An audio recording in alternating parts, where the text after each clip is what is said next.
This is The Extra Point, an Arizona's Family Originals podcast, sponsored by your PHNX Suns. So, Espo, are the Suns a play-in team?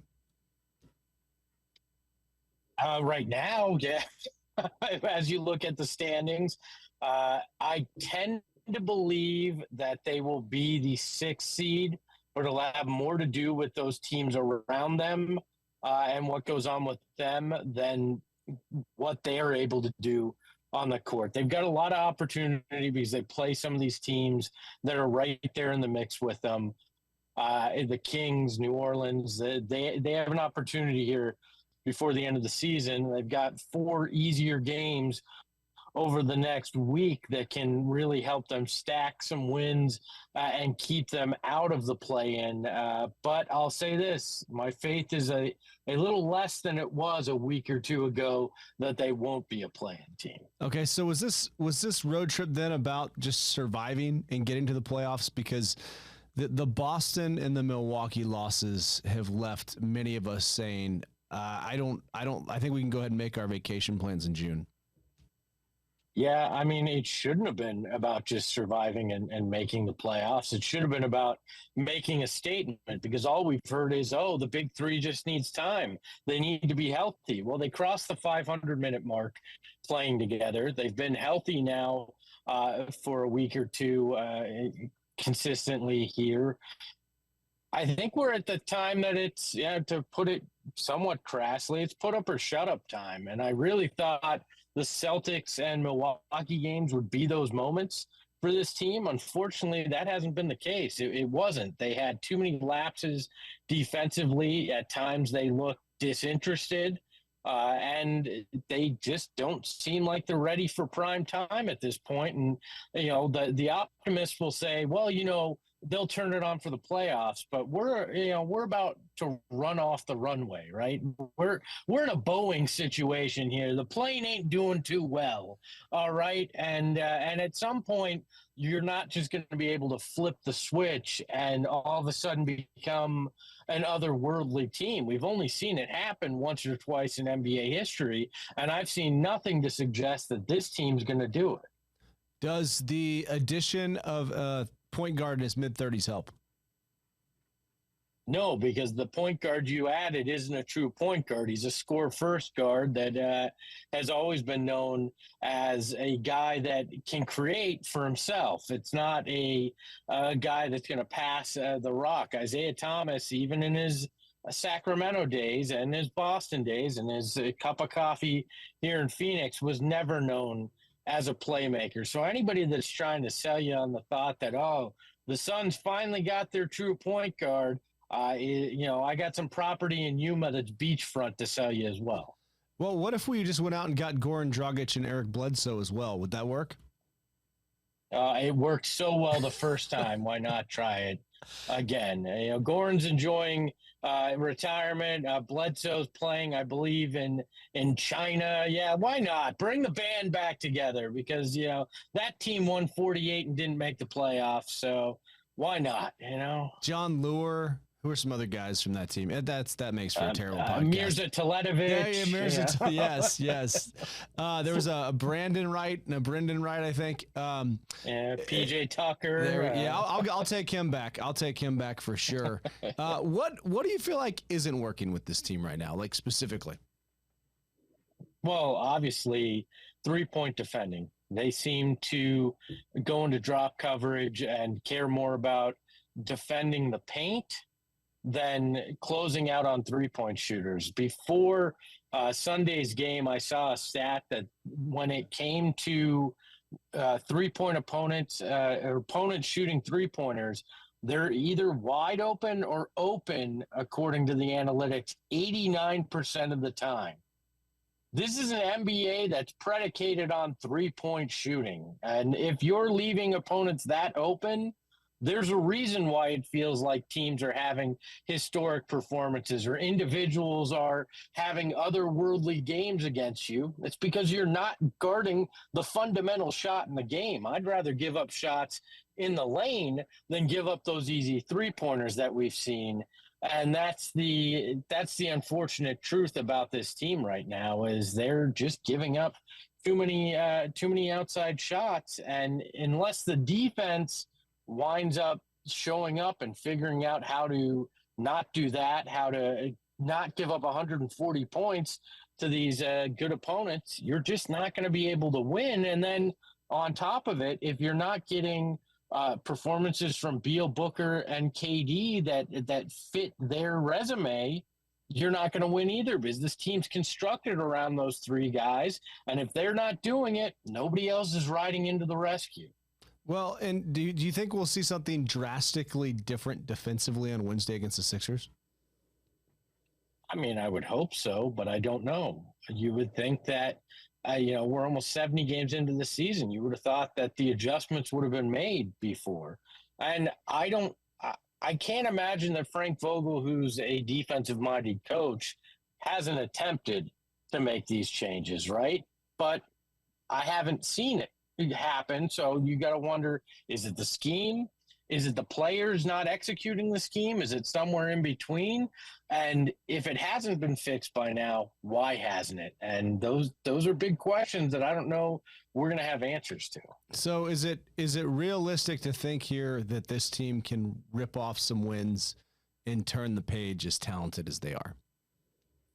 Yes. I mean, whenever you have three guys in that are top 40 talents in the league, and arguably two that are top 10, you should be able to figure out how to put together a win streak. Now, it sounds good on paper. We haven't seen it yet this year, but when you look at, like I mentioned, the schedule this week, I mean, you're playing the Spurs twice. You got the Hawks. You've got a wounded 76ers team.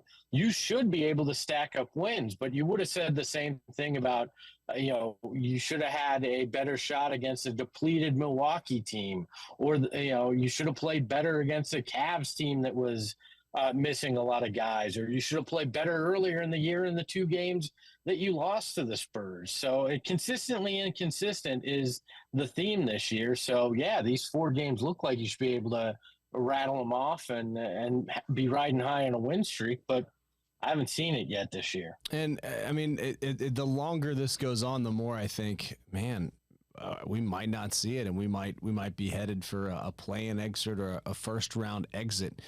What has been the best game you've seen them put together so far this year, in your opinion?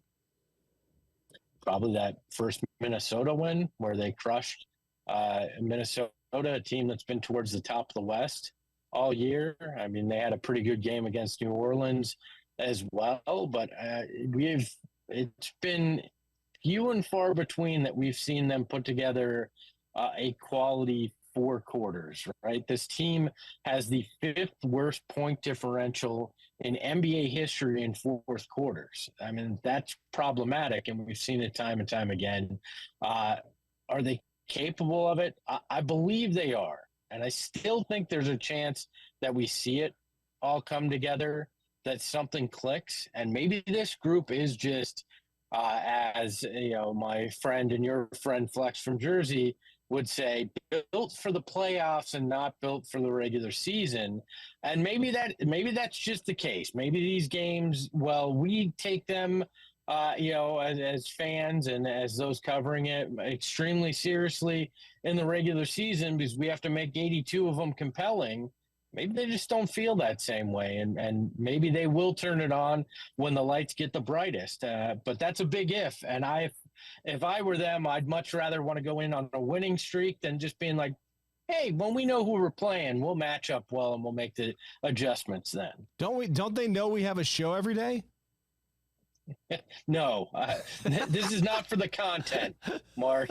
They're doing it for the ring and the contract. We're doing it for the content, and I think that sometimes, fans and us alike, I think sometimes we forget that, right? Because we have to be so entrenched every day. I mean, you're doing shows every day. I'm doing an hour just on this team, and I think sometimes we forget that.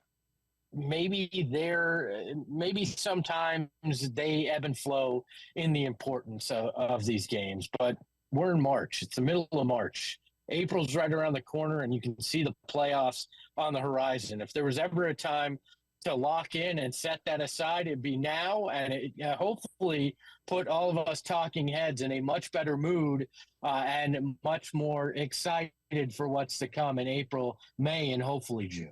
Yes, this talking head is in a bad mood, but that's a lot of different things going on right now, including every sport in the world happening within a 20-minute radius of here and trying to get it all covered and having a great time. I'm complaining. I'm not trying to complain. I'm just busy, and I love it. Okay, so they get in the play-in tournament. Can they make a run like the Miami Heat? Are you concerned about them getting in the playoff tournament, or is there not really anything to be concerned about? I mean, if we're talking play-in, there's always a concern because 2 missteps and you're out. You're heading home. For every one Miami, there's a million other teams that are just gonna flame out and not go anywhere in the play-in. Because look, 4 teams enter, 2 teams leave, which means 2 teams are going to be immensely disappointed. And when you look at it right now, there's a chance that the Mavs, the Suns, the Lakers, and the Warriors. Some people would have argued that could have been the top 4 in the West this year early on. And now it may be 4 teams fighting for 2 spots and essentially 2 games to do it in. I don't feel very confident in that regardless of who the team is because the odds become so slim and the margin for error is even tinier. So that concerns me. That's why the 6th seed's so important. Sure, you're not getting a home court, but you're also getting a week to prep knowing who you're playing, and you don't have to battle for your life against these quality opponents with superstars on the roster. Yeah, I mean, and so then I think it can be said too for going into that having a little head start because you have been battling, but I think with an aging roster, yeah, it doesn't bode as well. Maybe with the Heat last year, staying healthy and they just kind of got a head start and sharpened their sword by coming out of the play-in tournament. As far as Isaiah Thomas goes, how much do you think we'll see him? How much would you like to see him here down the stretch running the show, and how much do you think he could kind of help the floor get organized? Yeah, I think we'll see him about as much as we've seen the shadow GM Isaiah Thomas show up. I don't know where the minutes, significant minutes, are going to come from. Right, Saban Lee's fallen out of the rotation, so it's not as if you have those minutes.